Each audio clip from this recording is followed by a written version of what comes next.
And so far, no setbacks right here in the camp. No setbacks. Just to the crowd. Checking in for the Chicago Bulls, number 2, Lonzo Ball.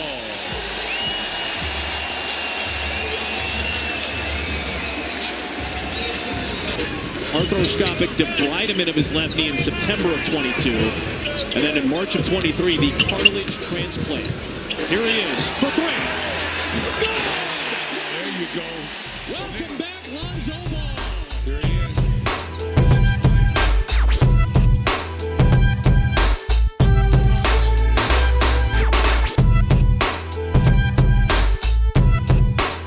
is. Yo.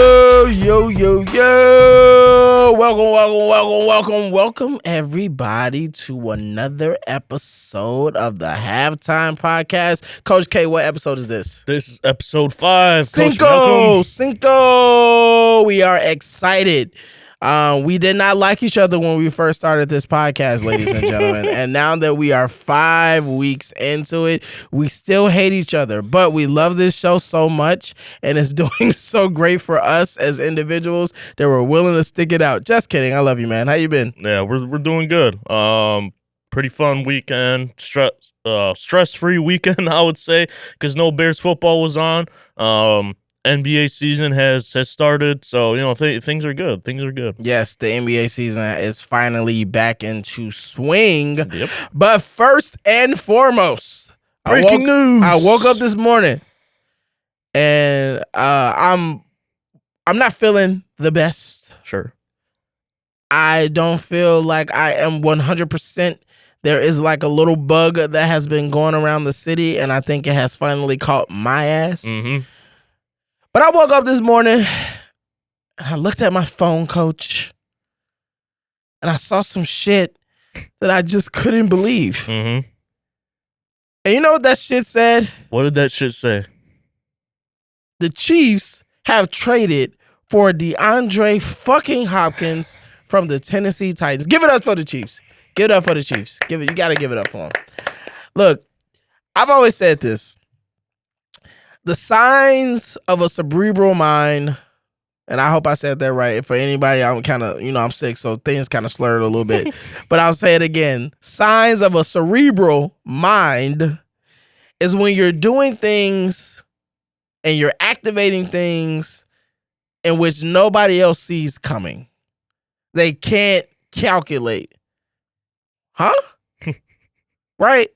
We spent this entire time, this little wide receiver circuit and circus prior to this deadline, looking at players like Devontae, looking at Amari Cooper, thinking about I even mentioned that Tyreek potentially could come back home. Then it came to a point where Cooper Kupp was on the table. People consider maybe even Garrett Wilson, now that Devontae Adams went to the New York Jets, maybe he might be available. There were so many other wide receivers. And I wake up this morning and I see the Chiefs said, "Why everybody is looking right. Hey, we're going left. Yep. Let's get DeAndre fucking Hopkins." And I fucking love it, Coach. Yeah. I love it. I fucking love this.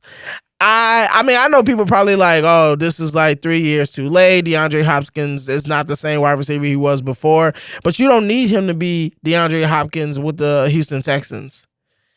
And there's no guarantee that that's not left in his tank. He was just dying in Tennessee. Yeah.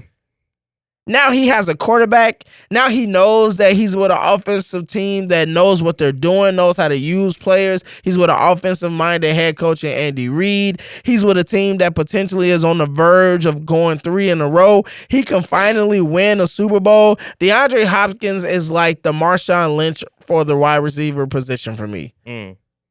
Okay. Like, you just want to root for him. Yeah. He comes in, kicks ass, goes home, and don't start no shit. That's very true. That's the kind of person and the type of player that you want to root for. So I'm ecstatic that the Chiefs have pulled this trade off. So, I just wanted to see, what are your thoughts? Are you just as excited, or do you just not give a damn? No, I give a damn, but like, I don't think there's anything. I don't think there's anything to be excited about as a fan of an opposing team to the Chiefs. You know what I mean? It's like it's cool to see. I'm very glad that DeAndre Hopkins got out of Tennessee. Simply for the fact that Will Levis is just not a great quarterback. No, absolutely not. Whatever the hell they got going on over there is a dumpster fire. But seeing D Hop finally getting a great quarterback again. Obviously, when he was with the Texans, he had Deshaun Watson, right? And that's funny to say right now, right? Right. Yeah, you wouldn't think that'd be the case right now, but it is definitely it's fun to see. Mm-hmm. If I'm the rest of the league, I'm scared because somehow the Chiefs are still undefeated while playing very shitty football, in my opinion. Yes. They have not been playing good football at all, and they're still somehow 6-0 now? Yes. They're the only undefeated team left. Yeah, which is fucking crazy. Like that's actually absurd that they are. At some point we're gonna talk about this, but it's a little too early to suggest something, so I'm gonna wait. Sure. But I got a topic for these Chiefs, and I wonder if you think it's plausible. Got you. But other than that, any more thoughts on it? Yeah. No, outside of people needing to be fucking scared. No, absolutely got to be scared, right? It would be the same case if Devontae ended up in Baltimore. I think that's also a very scary situation for the league. Just like D-Hop, I don't think there's a question if he still has something left in the tank. I think there's no doubt in my mind that he does. I think he's still a great wide receiver in the NFL today. Like he could easily be top 20, top 30. You know what I mean? And I think that's all the Chiefs need. You don't need a top 10, top 5 receiver. I mean, look what when they you did have a number 1 quarterback, right? And I mean, see what they did with Rashee Rice. You know what I mean? It's like he was never considered to be top 5. No, top but 10. he definitely looked like he was going to be a hell of a receiver for the season until he got hurt. Yeah, so it's good to see that they out of nowhere, which I wasn't expecting this trade at all. I didn't even know DeAndre Hopkins was available. Seeing it come out of nowhere and just come to reality. Yes, sir. All right, moving on to another receiver. Devontae fucking Adams and his debut with the New York Jets. But before we do that, I just want to play a little clip from the Steelers and Jets game just to kind of sum up, pretty sure, how the Jets feel. Sure. Mentioned Alex Highsmith. So it's got a little bit of time here and lofting. Caught off the deflection by Pickens. That is the funniest shit in the world. I think. But I just want to see Adams' face. Yes. Yes. Yes. Yes. That is the face of a man who says, damn, I just can't escape this shit for the season. No. When you being a bitch shit happens to you. I'm going to say that again for those of you who be bitches out here. When you're being a bitch shit happens to you, okay? He was with the Raiders, a team that needed his leadership. And he said, fuck it. I don't want to be here anymore. You guys have a bad quarterback situation. I kind of never really wanted to be here. But I just wanted the money. I got that. My quarterback left me a long time ago. My boo. We've been separated for way too long. I need to get back with him so I can stroke his ego. Stroke his ego. Yeah, coach. So he needed to get there so he could stroke his ego. And now you find yourself in a situation that is almost worse than the Raiders because there is greater expectations with the Jets than it is with the Raiders. Yeah. And you lose, not necessarily to a bad team, but you lose to a team that you were supposed to be capable of beating. Russell Wilson is literally working off Russ. He hasn't played all season.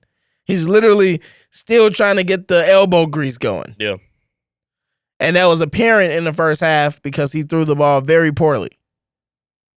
And that specific play where it was a rainbow football throw, just so woo, and it happened to just get hit and still land in George Pickens' hands. That culminates in a way, in a very football metaphor way of what this New York Jets season is. It just ain't gonna go right for y'all. No. Y'all doing the worst things. Y'all causing problems. Y'all creating chaos. Y'all firing coaches that don't need to be fired. You're putting guys in positions that shouldn't be there. Like, that's perfect. Y'all deserve that. Y'all really deserve that. And I'm glad that his debut was spoiled, because had it went well, people like Pat McAfee, people like James Jones, and all these other people that want to pat Aaron Rodgers back. I'm trying to be PG a little bit right now. Sure. But they want to pat Aaron Rodgers back and give him all his praise. If that debut would have went well, then they would have said, see, if you just give Aaron Rodgers what he needs, he can be Aaron Rodgers. He can go back to winning again. It's always been about giving him the teammates that he needs. He got the people that he needs. He has an all-star cast of an offense. He does. He really does, man. And maybe, just maybe, the problem, like I said before, is Aaron fucking Rodgers. Maybe the problem is you, Roger. Go home, Roger. Go home, Roger. But yeah, what do you think about the debut, Coach? I think, well, what I did like to see out of the Jets was they tried getting Devontae going early. I think maybe that indicated a good week of practice. I think they did have him for a couple of days there. I don't know if they had him for the whole week per se, but they had him for a significant time, so they were able to prepare him, get him integrated into some of the plays and whatnot. I agree. And it was smart on the Jets' part and, of course, Aaron Rodgers' part to try and get him involved early. Yeah. But as the game went on and we started to see, once again, the flaws of the New York Jets roster, not a good enough offensive line. You don't have a good enough run game, even though Breece Hall is a phenomenal athlete. Defense is missing pieces. Yes, the defense. And they're missing their defensive coordinator and Robert Saleh. I keep saying that. Yeah, so it's definitely frustrating to see. I'm not mad to see it, though. Jets fans, I'm sorry this is the case, because I feel like you guys haven't done truly anything wrong. Last time you guys were probably good was when Darrelle Revis was on your team. And they haven't been good since Broadway Joe. Since Joe Namath had himself walking through the tunnel with his finger up, goddammit. That's the last time that they've ever been shit. I'm sorry. Yeah, no, it's... And with Rex Ryan, a little bit of time where he almost made y'all believe again, but that was about it. Y'all fucking suck. Yeah. So, just be happy that you have a secondary football team to root for, since you don't want to root for the Giants, which I think is a load of shit. I hate the fact that some of these cities have multiple teams that they can root for. It doesn't make sense. There's so much space that can be occupied in other spaces, like fucking St. Louis. How does St. Louis no longer have a football team? Right. How doesn't it have a basketball team? There's never been a thought about expanding an NBA team there. Like, that shit is crazy to me. They got a hockey team, and man, they got a hockey team. The Blues are good, and the Cardinals are right. But I mean, like, man, you watch any of the Blues games, in the NHL, and that crowd is pumping. Yeah, man. that's what I'm saying. They've got a great fan base. St. Louis is a great sports town, so I don't understand why you have some of these cities that have fucking two teams of every goddamn thing. Just like, man, move one of those. Yeah, like move one of those fuckers out of there. Like, I don't give a fuck if it's New York. Like, I think one team is enough. Yeah. Like, you should try to spread the love out to the whole country. You know what I mean? Like, just how also in the NHL they moved the Arizona Coyotes over to Utah. Okay. And we know Utah is a great sports, state, great sports city. They're growing to become more of a great sports state, a great sports city, and everything like that. Golly, that first opening night for them that shit was bumping. And we see Utah Jazz games are also bumping. You know what I mean? So good for them. Yeah. Good for them. But let's continue. Yes. More games happen. Yeah. That we got to watch a little bit. Some games we didn't see. Anything shocked you or surprised you during this past week of games on Sunday? Shocked me. I'll tell you what, that Seahawks game surprised me. 34-14 against the Falcons. I thought that was going to be a lot closer game. Why? Just because of the hype and talent that Falcons roster has. I think they have good players on offense and defense. Okay. I think they're a pretty well-rounded team.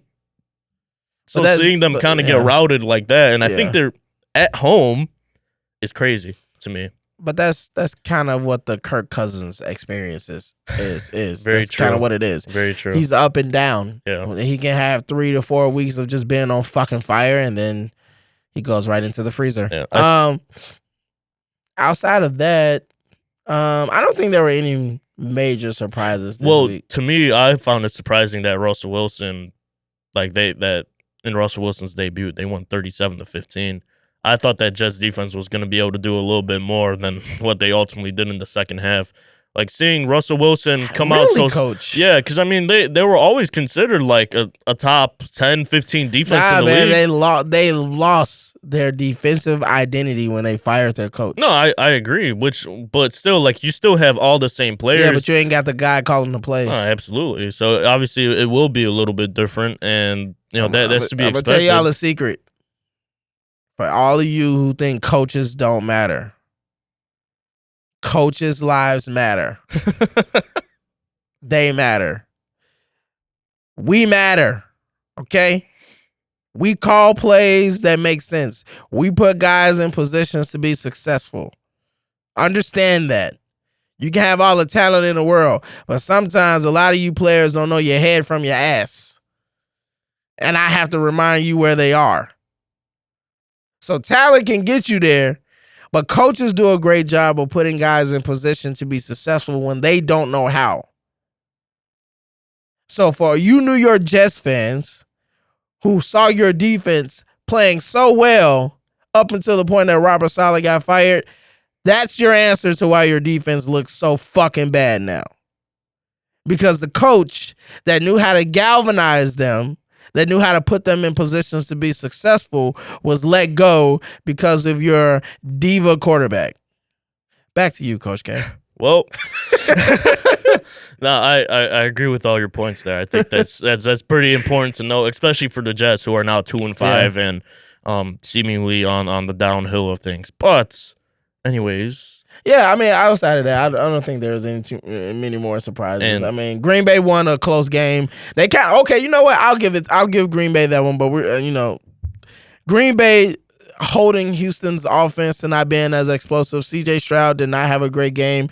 That was a shock to me. I did not think that it would be a tough offensive game for the Houston Texans against Green Bay. But what's showing up for the teams in the NFC North right now, which we harped on last episode, the defenses in the NFC North ain't nothing to play with. Hell no. Each team has a defense that is Super Bowl ready. Potentially Super Bowl ready, but they all have great abilities to do what they need to do to win games, or at least leave their offense a chance to win the game. Mm-hmm. So I'm not too surprised, but I just thought with all of the offensive weapons that Houston have, that they would have been able to play a little bit better against Green Bay. So I would say that was probably my shot game. Got you. Yeah. I think that game was very poorly coached on both sides of the ball, on offense and defense. Okay. I think Jordan Love kind of had like a very shitty start to the game, throwing multiple picks. But they rallied, like Green Bay does every single year. You know what I mean?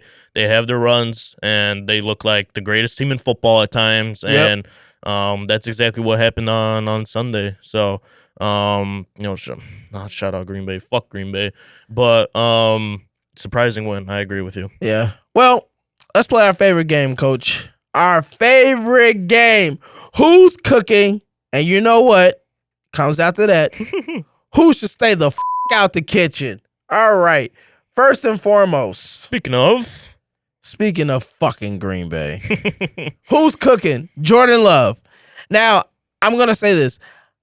Jordan Love is not necessarily having the greatest statistical situation going on, but he's putting up numbers. He's doing a great job.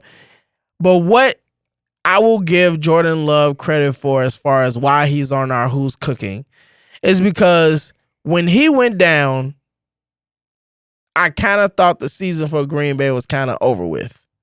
Now, Malik Willis was able to squeeze out a few wins. Yeah.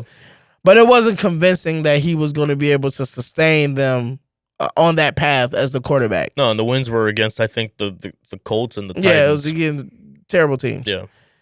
And now that Jordan Love has come back to be the quarterback for that team, they look like a completely different team. They look like they have the swagger. They look like they have the understanding. They look like they have the temperament, the control. They look like they have all the volatility to become that Super Bowl contender that they were kind of, made out to be a little bit, to be the problem in the NFC North for the Detroit Lions. They look all like that. Now, is there some things that Jordan needs to clean up? Of course. You can say that about every player. Hell, even Patrick Mahomes right now looks subpar. Mm-hmm. But at the end of the day, as a Green Bay Packers fan, and also fuck you Green Bay Packers fans, but as a Green Bay Packers fan that with Jordan Love as your quarterback, you have a chance. No, absolutely. And, when he first got his first start in the NFL, which was against the Chicago Bears in that one year, they proceeded to give us belt to ass, coach. And it wasn't a pleasant sight to see. We thought it was going to start to be the downfall years of Green Bay just because we didn't think Jordan Love could do anything. No, sir. Man, has that boy proved us wrong. Yes, sir. Completely proved us wrong, and that just shows how great of a coaching staff and developmental staff they have in Green Bay. They set the guy up for success, even though they don't even have a number one receiver. Like, I don't think Romeo Doubs ain't the number one receiver. No. Christian Watson ain't a number one receiver. Like, it's crazy to see them still have so much success on the offensive side of the football without a solidified number one. Yeah. Usually the formula in the NFL is like you got to have your number one and you got to have solid, 2, 3, 4. Yeah. But man, they're proving that wrong. So, Jordan Love's cooking. Even though he leads the league in interceptions at the moment, I think that's just him forcing the issue. Some of them were just blatantly bad balls, but I mean, he's got, I think, also one of the highest touchdown totals in the league. So it's that balance. Yes. Right? Great way to walk past his ass with a burning pot, coach, while he's cooking. Fuck him, because he's still in Green Bay. Right. So great way to burn his ass as we leave. Josh Allen, he's cooking too, goddammit. Look at here. Give him his flowers. Look at here, Josh. You're on a fucking mission, and I see it. All right? You're tired of being considered second best. You're tired of Buffalo not having a chance of beating Patrick Mahomes or even beating Baltimore or even being secondary to the Cincinnati Bengals. You're tired of all that shit. You're ready. At least you're presenting like you're ready. And for that, we want to say thank you for putting up a good fight only to still lose to Kansas City. But we appreciate watching it because, God damn it, you've come out the gate throwing your fucking ass off, looking like an MVP, and putting Buffalo in a situation where if there was ever a time to re-believe and reinvest in the Buffalo Bills, this season is the season. No, absolutely. And I think we could all agree, I mean, maybe outside of Bills fans, that these past couple of years have been kind of the down years I agree. Of the Josh Allen era. And there's always that point in time. You know what I mean? It's like when Patrick Mahomes first came in the league, like I guess you could consider that the down years. And then he won a Super Bowl. I mean, not right away though. Not his rookie year. I thought he won the second season that he came in and started. I'm not sure, but like because he didn't play his rookie year. He sat on the bench. But regardless, like there's always like within a organization's like time that they have a good roster. Yeah, there's gonna be a year where they get rid of a couple guys, and then it's gonna be like, okay, this year is like we're gonna significantly fall off. Which was last year for them, right? Pretty much. But them coming out this year, and I think they're 5-2. I think they're 5-2. Yeah, I think so. That's crazy. I was not expecting that coming into week 8 now. I mean, I wasn't expecting them to be bad, but I get what you're saying. No, I thought at best they were gonna be like 3-4. You know what I mean? Like I didn't think they were gonna be a good team at all. Interesting. Again, considering that they didn't really have a good wide receiver core at all. I mean, their best wideout arguably is the rookie Keon Coleman. You know, obviously they got Amari Cooper now, which is great for them. But shout out Josh Allen, man. That is. Has been argued to be, easily top 3 quarterback in the NFL. Yeah. I don't think there's any doubt about that. I don't think there's any argument about that. Mm-hmm. I mean, you could maybe make the argument, but you know, shout out to you, man. You cooking right now. Absolutely. And next, who's cooking? Fucking Russell Wilson. Yep. Really, Sierra's husband. That's really who the fuck he is. Just so everybody know. Father Wilson. Father Wilson. I call him Cece's man. That's who the fuck he is. But yeah, he's cooking. I'll give it to him. He showed up, did his goddamn thing, coach. Proved why he's a Hall of Famer. Proved why he's a former Super Bowl champion. Proved why people have paid to come see him. Prove why he's gotten the money that he's gotten. And also prove why people shouldn't write him off. And so I want to give him credit for getting this shit started with Pittsburgh, getting this shit going, really showing that with him at the quarterback position, the Steelers look like a different offensive team. I still hope that they go and get a receiver. I still hope that they can maybe swing a trade for Mike Williams or something like that to try to just give them a little bit of something else next to George Pickens, because they have the defense. They have everything else that they need, but they just need to really solidify an opportunity to really make a run for things. Now that you see the AFC kind of just stacking up, you got what the Chiefs just did with DeAndre. You still got the Jets. They can still turn things around with the way that their offense is set up. You obviously got the Ravens. You got the Bills. You got the Bills. So, like, the top of the top has the talent to go to war. And it feels like Pittsburgh is just missing that additional piece to kind of basically be in this arms race. Yeah. But you know, with Russell there, they stand a strong chance to put up a fight. So, you know, I just wanted to give him a shout out because he had been suffering all season and people had all these questions and wondering whether or not he would be what Pittsburgh wanted, and he showed up to be exactly what they were looking for. Yeah, and I think if you were a Pittsburgh Steelers fan or anybody watching that game on what was it? It was Sunday night, right? It was a Sunday night game. Yeah. You saw that first half and you're like, man, we want Justin back. But then after the game, that went out the window. You know what I mean? Like, not for the whole fan base, but like for a good amount of the fan base, they kind of flipped their wants. You know what I mean? Like they saw the Russell Wilson that they've been asking for, the guy that's going to swing the ball down the field with accuracy, with the ballsiness to throw that ball down the field. You know what I mean? And get George Pickens in a place to succeed. But just to bounce off your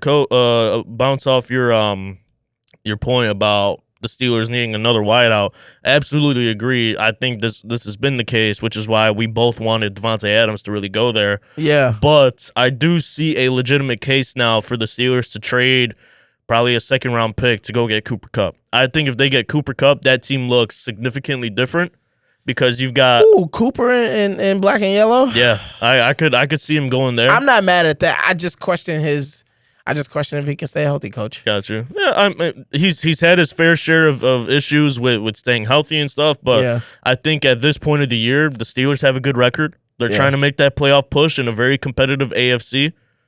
This is a move you have to make if you want to stay competitive instead of just getting bounced out in the first round every year. I agree. All right, enough of good eating. I feel full. Now I need a couple motherfuckers to leave the kitchen because they still trying to feed me bullshit. Yep. Carolina, get the fuck out the kitchen. Stay away. Don't even come back to the house no more. I don't even want you going grocery shopping. I don't want any of this shit. You are terrible. Your organization is trash. Your quarterback situation is trash. Your CEO and owner, trash. Your head coach, trash. Your football field, trash. The only thing good about what's going on in Carolina right now is J. Cole and LaMelo Ball returning back to the Charlotte Hornets. That's it. I would argue that their jerseys are also a good part of the franchise. Yeah, their jerseys are fire. Their jerseys are nice, they got man. great jerseys. And their name is cool, too, the Carolina Panthers. I ain't gonna lie. Yeah. That's cool. But that's about it. But other than that, you're trash. And we need you guys to go away. Go home. Just call it a quits. Call it a quits for the season.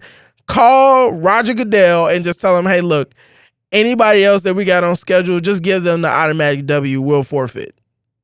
And it makes it sound crazy to say that, but you might as well. The way you guys show up to games, the way you guys participate in these games, it's like you don't even give a shit.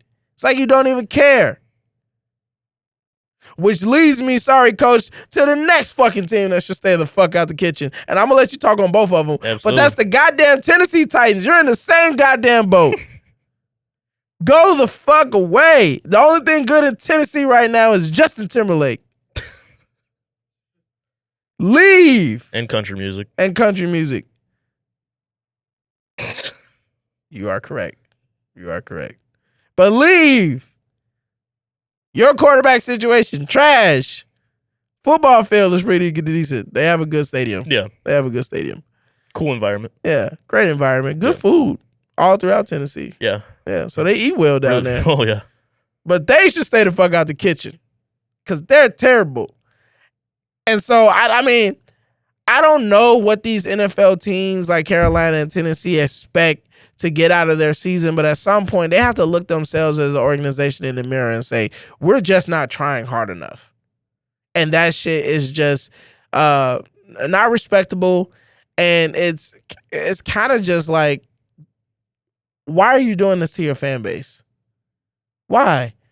At some point, love your fan base enough to say we're going to try to put the best product possible out here. And you can't tell me that between these two teams, they thought they had the best product coming into this season. No, absolutely not. Yeah, so I don't know, Coach. I think if you look at the Carolina Panthers, former DB Darius Butler said it well on Twitter. The Carolina Panthers should just get relegated to the ACC and have to make the college football playoff a couple of times before we even consider letting them back into the NFL. Because golly, I'm lost for words. Yeah. At this point, you're better off playing Bryce Young. I don't know why they sat him in the first place. I'm still not sure why they have Andy Dalton playing. Me neither. Like, were you trying to compete in games? I guess that was the thought process. I guess that was the goal, but like now you're not, even with Andy Dalton. Get Bryce Young back in there. You know what I mean? Like let your number one overall pick that you traded like your whole future for, your whole future, literally multiple years of future. You traded Caleb Williams for Bryce Young. Yes, you traded DJ Moore for Bryce Young. You did. You traded Tyreek Stevenson for Bryce Young. You did. You basically set the Bears up for Bryce Young. Thank you. We're actually, you know what? They're not so trash now. No, I appreciate you guys. We appreciate you guys being terrible. Like, your donation is more than, happy to be here. We love you, Carolina. Yeah. Couldn't be more pleasantly happy with you guys as Bears fans. You keep being bad because we'll keep being good. But just to talk about the Titans really quickly, I think they had some expectations coming into this year, though. Yeah. Like, for Will Levis to make the next step, because he showed flashes last year of he could be a competent quarterback in the NFL. Okay. Obviously, still turned over the ball a lot last year, but, we were like, okay, Tennessee fans, at least I've seen on Twitter, on YouTube, they thought it was all fixable. You know what I mean? Like, they thought we could, like, develop this guy, work on these things, and get him to being just a good game manager. You know what I mean? But that has not been the case at all. He's tied with Jordan Love in the league for interceptions. They just traded DeAndre Hopkins, which I think was a good move for them. Yeah, they need the reset. Yeah, they got a fifth that might turn into a fourth, depending on, I guess, certain things. Good move for them just to let him go play elsewhere. But yeah, it is also a dumpster fire there. But I think they've got the new head coach in Brian Callahan. I think they're starting to build through the draft, which is also a good thing. But they did not answer their question of who's going to play quarterback for us, and that's a big concern in the NFL. Oh yeah, absolutely. All right, well, moving on to our newest segment. Well, we introduced it last week, but we're gonna go full throttle this episode. The halftime report, ladies and gentlemen. Let's talk about some winners, Coach. Yeah, let's talk about some winners. Fuck the losers. Some badass winners. Hell yeah. Some big dogs. We're going to talk about the ladies. The ladies. New York Liberty, baby. Yup.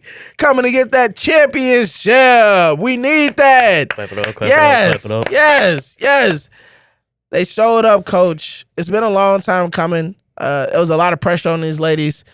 Everybody knew that they kind of put together a dream team. Brianna Stewart, Sabrina Ionescu, and Janko Jones. Yeah. People kind of understood that like they had to get the job done at some point. Mhm. Otherwise, that they were going to be an epic failure because that's why they were put together. They're like the Yankees. When they first came together, everybody was like, shit. Yeah. So I'm happy that they finally were able to get that monkey off their back. Obviously, I'm a big Aja Wilson fan, so I wanted the Aces to be able to put that three-peat together. I wanted Aja to be a part of that three-peat crew, but it didn't work out. Yeah. But now the Aces now have a villain story.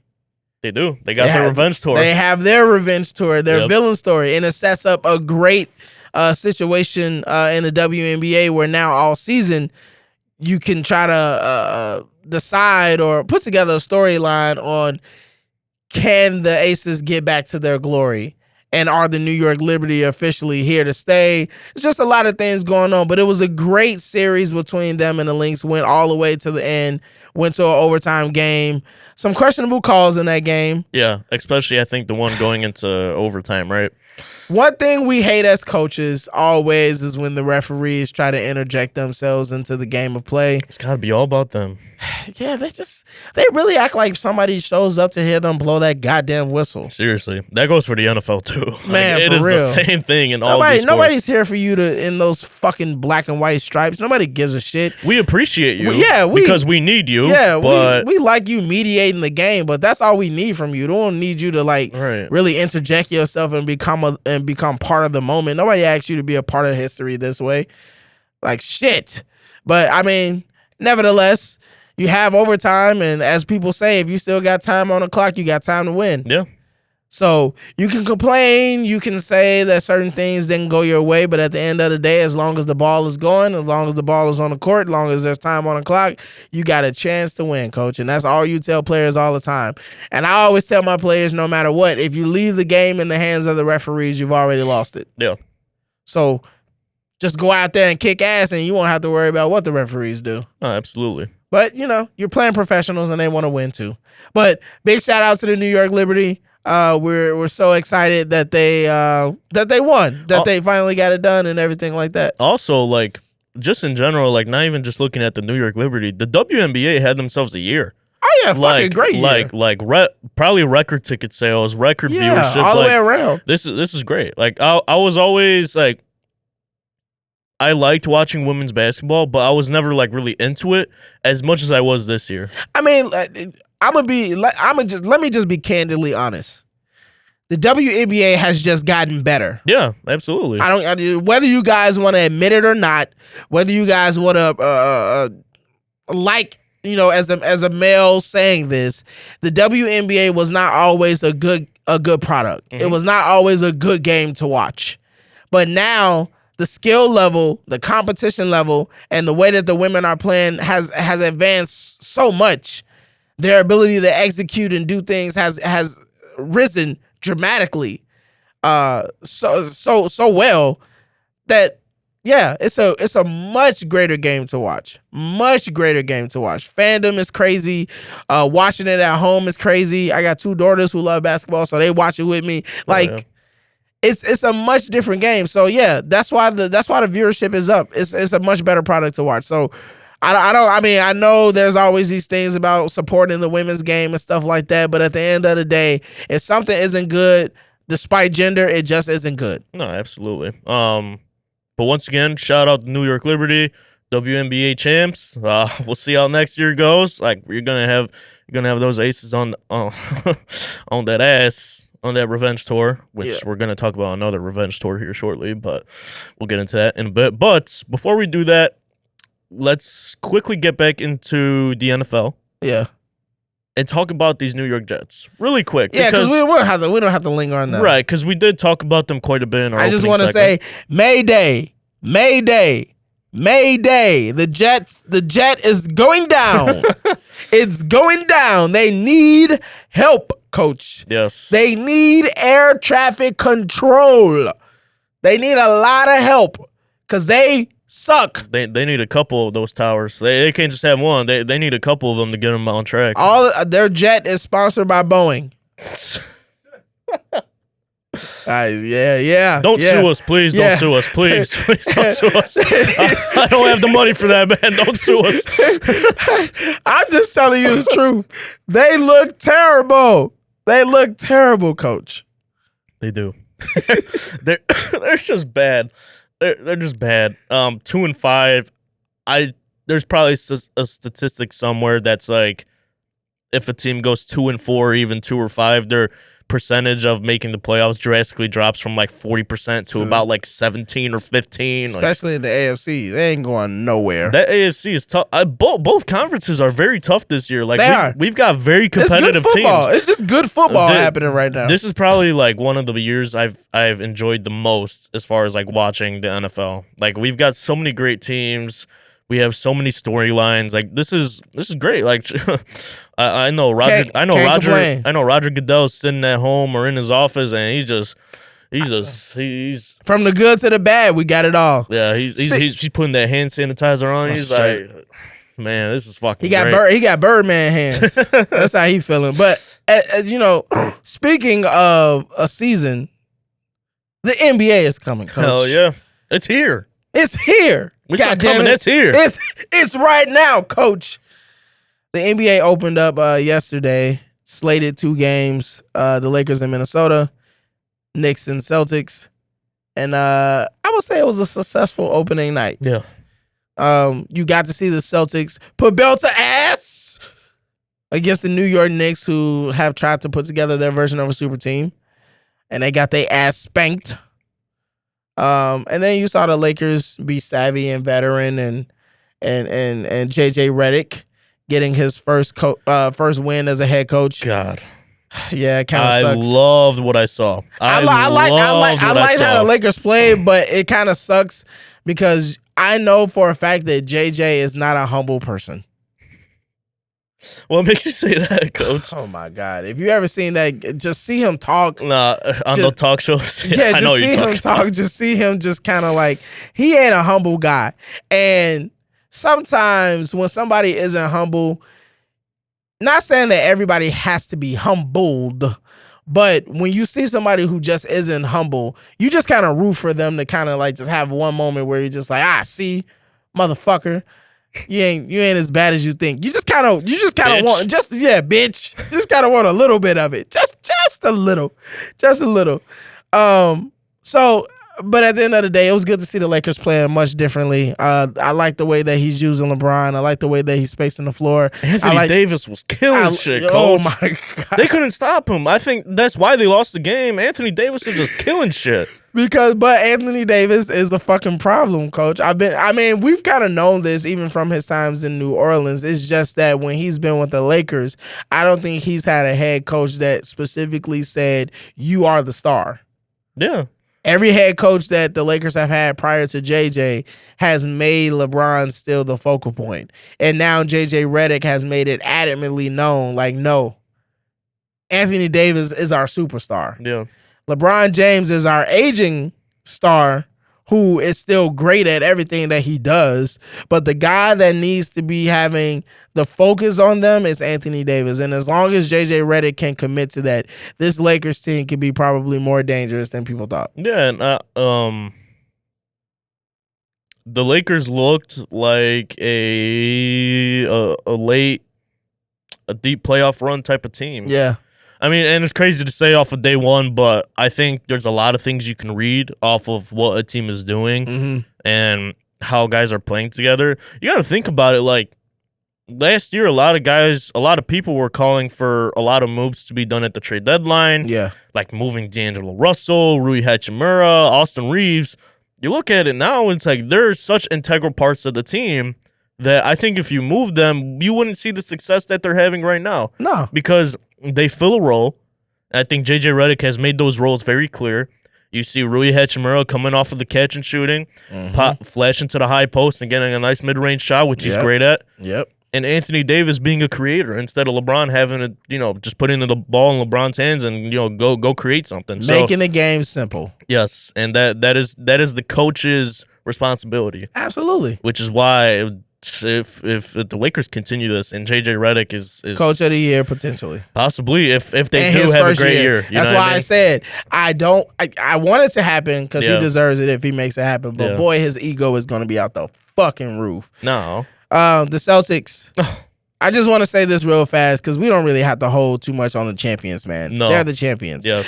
But boy, do they look fucking scary. They look like the Chiefs of the NBA, coach. They played mad, coach. Oh, my God. Jason Tatum, Jaylen Brown, and that whole Boston team is feeding off the energy of what happened over the summer, and they are not coming to play with you motherfuckers. No. They are coming in, taking your food, taking your water, damn near taking your kids, taking your woman, putting their feet up, eating sandwiches. Hide your kids, hide your wives, because they coming in taking all this shit, coach. They are not playing. They are not playing. And Jason Tatum from St. Louis, so he definitely ain't with no bullshit. No. He from the show me state. And he came out and said, I would show all of y'all. And that 37 and 10. And what was he, 14 for 18? 14 for 18, 8 for 11 from the three-point line. Stop playing with that boy. Let him cook. Ooh, let him cook. Stop playing with him. And, man. That was crazy. And let me tell you, it is scary when on opening night, when it's really, truly...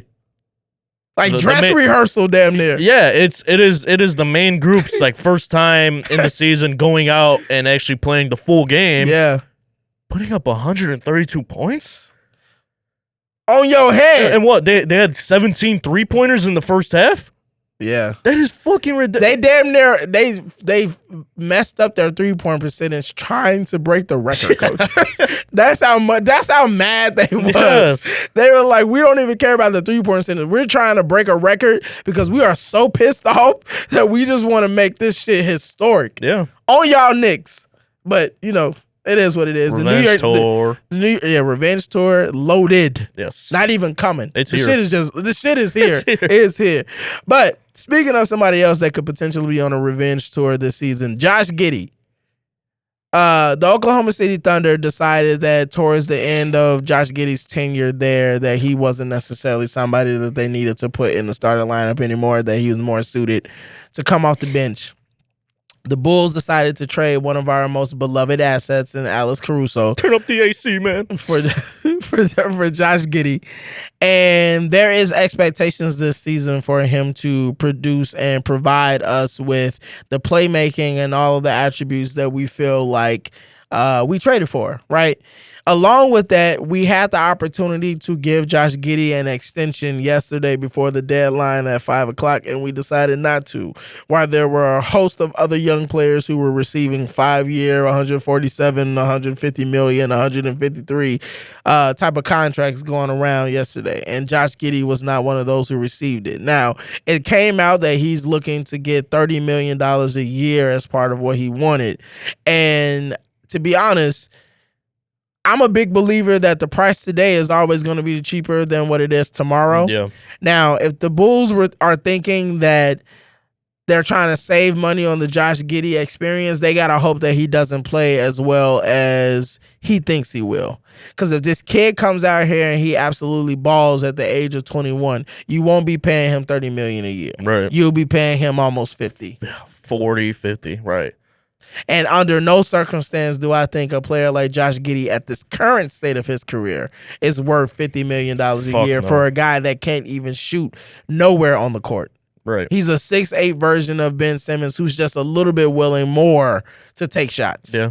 No, absolutely. So I think I'm just going to say I think the Bulls missed an opportunity to kind of get this kid for $30 million a year. I'm actually surprised that our tourists didn't take that bet on just giving him the contract and just kind of getting it out the way, because then if and when there was an opportunity to strike gold on maybe making a trade during the season, you could have utilized Giddey after December 15th for a potential trade and not have to come up on certain pieces that maybe you wouldn't want to, because Josh Giddey technically has not been a part of your core. He's something that you are adding to this roster's nucleus, but you don't necessarily know for sure that he's a foundational youth piece that you're moving with going forward. Gotcha. He can be, but that's yet to be proven. So I think we missed an opportunity to kind of leverage all of his value at once without giving him that extension. I could see that point of view, and I do agree with some points, but I think when making this trade, AK didn't want to commit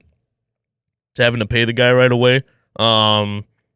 Maybe because of mistakes he's made in the past, like paying Zach LaVine the max contract. Maybe that isn't a mistake. You know what I mean? Like I don't think so. I wanted LaVine here. I always wanted LaVine here. Always was a fan of LaVine. Yeah, I think we just did a poor job of building a team around exactly. him. Yeah, but regardless, I think there's still value to be had in Josh Giddey if the season doesn't go how you're expecting it to go. Yeah, and you wanted to make a move, Josh Giddey still has the value, because thinking about it. And this is what I thought we should have done with Patrick Williams instead of paying him this last offseason, is let the restricted free agent market decide his value. And then just match it. Yeah. If you really want the guy, match it. And then if not, you let him go if you think it's too much. Because here's my thought process. Yeah, I understand that. Is if you don't want Josh Giddey by the trade deadline, there's going to be teams that are going to want him, no question. Yeah, but then now at $9 million, I think is what he's making, $8 or $9 million or something like that. Now you have to package him with probably players that you don't want to package him for, unless you just move him by himself. But what are you technically going to get for Josh Giddey by himself outside of? I mean, regardless, it would be outside of draft capital. It would be some type of package with I don't know who else on the team. That's what I'm saying. You know what I mean? But it would have to be something. It gets dicey. Yeah. If you would have gave him the contract, then now you could have just packaged him with like a Javon Carter or something, or Dallin Terry and got something done. I mean, no, because the contract wouldn't kick in though until next season. So technically, teams would still be paying only $9 million of his contract. You're right. I think I think. Yeah, you're right. Regardless, it's still a $9 million. You're right. Good job. Yeah, good for that coach. Yeah, I think you got me with that one. I think AK, in my opinion, made the right move by not paying him yet, because I thought we also should have held out with Patrick Williams and waited until the restricted free agent market to just match the offer. Because I think, but you don't think you run the gamble of, if he plays well, a team is willing to pay him 40-some million, 50-some million, and then you have to decide to match that? Because what if he really does ball? Let's say, for instance, I don't think Josh Giddey in this next year, me personally, is going to be a $40 or $50 million player. You don't think in this season he's no? Because what if we make it to the Eastern Conference Finals? It's not going to be because of him. It's not going to be because of him. It's going to be because LaVine's putting up 30 a game. And Kobe is putting up 27 a game and stuff like that. And Vooch is getting his double-doubles every game. Well, he always gets them regardless of who's out there. But efficiently. Vooch is Mr. Consistent. But you don't think he's gonna be a benefactor of that success? I think if Lonzo ends up staying healthy throughout the year, he's gonna replace him as a starter. If he gets off a minutes restriction, who do you think's gonna start? I got Lonzo starting over him. Well, I kind of said that too, that Lonzo really is the starter. Yeah. It's just that we're just making sure that he's healthy. Yeah. And Josh Giddey is really just a security blanket. I can't wait to see him play tonight, man. I can't wait. Okay, enough of Josh Giddey, but I see where you come from. Yeah. Just kind of wait it out, see exactly what happens in this season, and then if he does pan out, still let the market tell you exactly what his value is, and then just match it if you want to keep him. Yeah. But moving on to another team that has some things to think about, our beloved Bears. To trade or not to trade. How poetic of a phrase. That's what they're trying to figure out right now. They're in a Shakespearean moment. Ryan Poles, Matt Eberflus, that front office, thinking about whether or not they should make a splash. And we just wanted to play a little clip from Matt Eberflus's recent press conference. Very early on, did you also have Jaden Daniels marked down as this guy is clearly headed somewhere? Yeah, no question. I mean, he is a talent, big talent, and as you can see that in the first part of the game, he's got a real good future ahead of him. You could certainly see how he reads the field, how he sees, his vision, his anticipation, his accuracy, his ability to escape when he needs to, his ability to do the QB runs if they ask him to do that, athleticism, and he's a big talent. There's been some trade talk generated by NFL Network centering on Nate Davis. Is there anything you can confirm about that? And are you guys listening to potential offers for Nate Davis? Yeah, I would just say this, that, of course, during this time when you're leading up to the trade deadline, you're always going to have guys that are in conversation for those trade talks. So I'm not going to talk about particular players or players that we're looking at potentially, but that's always going to be the case. It's part of the business. It's an NFL player, that, and it's just part of that time that we're in right now. Yep. Matt Eberflus. Thank you for your great political response. Yes, goddamn it, you guys are looking at trying to find fucking talent for this goddamn team. You know what he did, Coach? He did the weave. Yeah. He did the weave. Yeah, he two-stepped his way out of that shit. Slide to the left. You know what I'm saying? Like, Coach, you guys better be fucking looking at whether or not you can add some talent to this goddamn team. You see what's going on in the NFC North. You see how packed this shit is. You see how tight this situation is. One superstar flip, whether offensively or on the defensive side of the ball, can make or change the difference in who fucking wins this division right now. Absolutely. That's how especially with the fact that the Detroit Lions have lost a superstar on their defensive side of the ball. You goddamn better well go grab you somebody that flips the tables and puts you in a position where you can now truly compete. And the Lions are shopping. Oh my God, they're shopping. And Max Crosby has already come out to say, I'm staying in Vegas. Yep. So don't look at me. Hassan Riddick signed officially with the Jets. So that kind of it don't officially take him off the table because he can still be traded. Yeah. But it kind of puts you in a situation where you think that he might stay. So there's only really one fucking name, unless Detroit pulls a left field move like the Chiefs and go grab somebody that we just didn't see coming. But we all know there's only really one fucking name out here on the defensive side of the ball. what's his name, Coach? The boy's name is Myles goddamn Garrett. Let me say that again. My bad. The man's name is Myles goddamn Garrett. And if I'm the Bears, I by no fucking circumstance let the goddamn Detroit Lions get Myles Garrett. I don't let anybody in the fucking NFC North grab Myles Garrett and bring that fucking monster to my division. Hell no. To beat up on my quarterback. Mm-hmm. Under no circumstance do I let that happen. So if I'm Ryan Poles, you want to save face for how porous of an offensive line you put together. You want to save face on how bad you could have really created a better situation for Justin. You want to save face on having this season start off rocky because you couldn't protect Caleb. Go get Myles Garrett and make sure our defense is really spanking ass all season. Yep. Because, oh my God, if you got Myles Garrett on one side of the line and Montez Sweat on the other side of the line, and you got Big Boy Billings and Javon Dexter down the middle, holy shit, does that team look like the 2018 Chicago Bears defense, Coach? Man, because that's really all we missing. Montez Sweat is a great defensive end, but he's not the pass rusher. He can stop the run really great. He says he can get after the quarterback, he can, but that's not necessarily his greatest attribute. Sure. You get what I mean? Yeah. That's not necessarily his greatest attribute. But his best attribute is being able to set the edge, stop the run, maintain containment. Yes. So that quarterbacks who like to scramble don't always have that ability to do so. Because Montez can read that. He's great on RPOs, especially with quarterbacks who like to run with it. There are certain things that he is a savant at. But this dude, Myles Garrett, is just all beef. Yes. All fucking steak, mashed potatoes. I'm coming to hit your quarterback. That's all I came here to do. I didn't come here to be nice. I didn't come here to have conversations. I didn't come here to talk to kids. I'm not signing autographs. I just want to kill quarterbacks. You might fuck around and hit somebody with a helmet again. Whew. I mean, that's a little bit too much. We don't need that. There's already enough Chicago violence. We don't. Jeez. But a little bear on Detroit crime, I'll take. A little bear on Packers crime, I'll take. A little Bears on Vikings crime, I will take. Yes. I will take it. Yes. Bring me Myles Garrett. Like when the king says, bring me his head.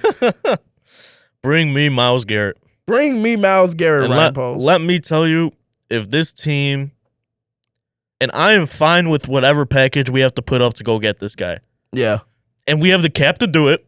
We still have about $70 million in cap space, by the way, going into next year. There is no excuse you don't make this move. No, absolutely. There is no excuse not to make the move. Yeah, big facts. Because you help Montez Sweat significantly. Mm-hmm. Like, you could argue the one flaw in that Bears defense is stopping the run. Because, right now? Yes, right now. Because you've seen even the Carolina Panthers, Chuba Hubbard, right?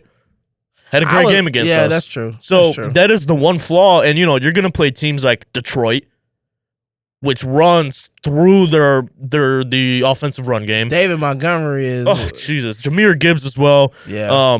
You'll play a team like the Vikings who got Aaron Jones, who's been killing us for about 5-6 years. Yeah. You'll play the Packers, who've got Josh Jacobs and a great line. You need to be able to stop the run and get after the quarterback.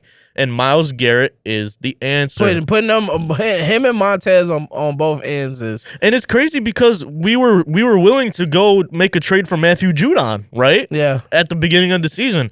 Ultimately, the Falcons, I guess, made the better deal, or they just didn't want to, or the Patriots did not want to trade to the Bears. Yeah. Or maybe Matthew Judon didn't want to come to the Bears. Whatever happened, we pursued him. I think we pursued other guys in the offseason possibly, but never really pulled the trigger. Now is the time to pull the trigger when you've got Caleb Williams on a rookie contract. Yes. You've got Roma Dunze on a rookie contract. Yes. You've still got all these guys like Kyler Gordon, Tyreek Stevenson, Jaquan Brisker. You've got all these guys on rookie contracts. Now is the time to make strike the trade. When you have an opportunity. That's the reason why people always go, you should reset the market with your quarterback. That's the reason why, as a business strategy, it was useful to move on from Justin Fields. Even if you really wanted to keep him, from a business standpoint, you got to reset your books by having a rookie quarterback contract. Yes. So if you're going to do it, if you have it right now, and most teams in the NFL have decided that the best winning time, the best winning formula to try to put all your eggs in one basket to try to have an opportunity to win a Super Bowl is while your quarterback is on a rookie scale contract, before your quarterback is damn near taking up 90% of your goddamn salary. Right. So while Caleb Williams is for cheap, go out there and get the most dominant team that you possibly can, because Caleb is at least showing that he can manage a football game and at least put some points on the board if there's opportunities for him to do it. If you give him that type of defense, I believe the Bears have a true chance of getting out the NFC North and being a true NFC contender and potentially get into the Super Bowl and Caleb Williams' rookie season. No doubt about it. No doubt about it. All right. More football, but it's our predictions, Coach. Time to wrap it up. Our predictions, Coach. Let's just run through it. Minnesota, LA. Who you got? Minnesota, LA. Give me Minnesota. Give me Minnesota. Cooper Kupp is back, though. Yeah, that don't make a difference. Yeah. Baltimore, Cleveland. Baltimore. Cleveland! This is for you. This is for you. Get the fuck out. Yeah, we got Baltimore. Detroit, Tennessee. Detroit. Nah, I want to play some country music, Coach. I got Tennessee. No, I'm just kidding. I got Detroit.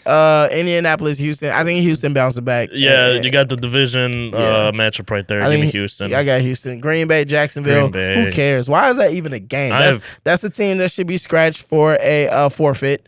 Going straight to Green Bay.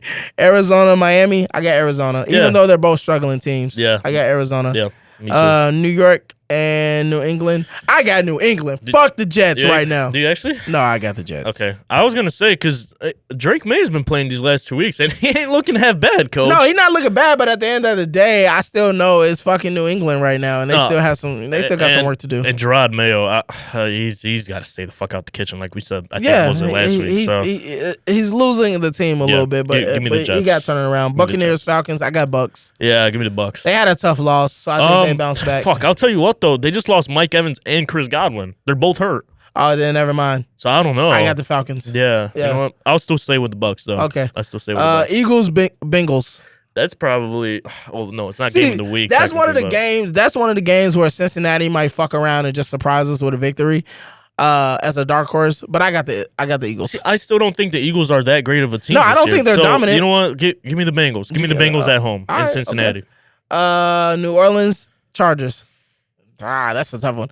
I'm gonna go with the Chargers at home. Yeah, the Saints have been struggling. Like, they just got belt to ass by the Broncos last week. So give me the Chargers. Yeah. Buffalo, Seattle. I got Buffalo. That's a good fucking game. Yeah, give me Buffalo. Josh Allen balling out. And the one that Hopefully. And the one that we both Bears, Washington. Well, that's the one we were looking after, looking forward to. But we don't know if Jaden Daniels is playing yet. And from what the reports I've seen, at least on the internet, he's trending towards not playing, which sucks. But at the same time, I really wanted to see the matchup, but I want the Bears to win. So whatever happens. I really wanted the matchup. Get the number one versus the number two. We don't have time to ask what I want to ask. Yeah. But him not playing is a very. Man, it's such a political thing for this Rookie of the Year. It sucks. For this Rookie of the Year race, because if Jaden Daniels loses to Caleb, then it solidifies that Caleb probably runs away with that trophy. Yeah. But if Jaden Daniels doesn't play and then he comes back to perform like he has been performing after missing the Bears game, then he probably walks away with that trophy. Possibly. So I really wanted Jaden to play. Plus, I want Jaden to play against Caleb and probably win, so that way I could be like, I told you. You shouldn't want that, Coach. Caleb is your quarterback. I'm a Bears fan. Yeah. But Jaden Daniels is the quarterback I wanted. I'm not, and I stand 10 toes down on it, Bears fan. Yeah. So y'all know what you can do. You know what? What you can do. This is a debate for another time. Yeah. All right. But regardless, give me the Bears. Carolina, Denver. You didn't say who you wanted in that game, Coach. Okay, fine. I want the Bears. Okay. All right. Carolina, Denver. Denver. Yeah, I got Denver. Hey, too. Denver's a sneaky team this year. They are. Man. Bo Nix is playing pretty well. Yeah. Kansas City, Las Kansas Vegas. City. Kansas City. Dallas, San Francisco. Both teams that should be good but are not performing too well. But you know I what? got Dallas. Give me San Francisco at home. New York, Pittsburgh. I got Pittsburgh. Why do they have another fucking primetime game? I don't know. They're like on a primetime game every week. It doesn't make sense. I don't know. But as always, look, remember, submit your videos for the halftime sweepstakes. Yes. Bears and Washington Commanders game. Look, we told you before, and we're going to keep telling you because we want to give you guys this money. We want to give it to you. But all you got to do is send in a video, post it to your story, tag us in the story.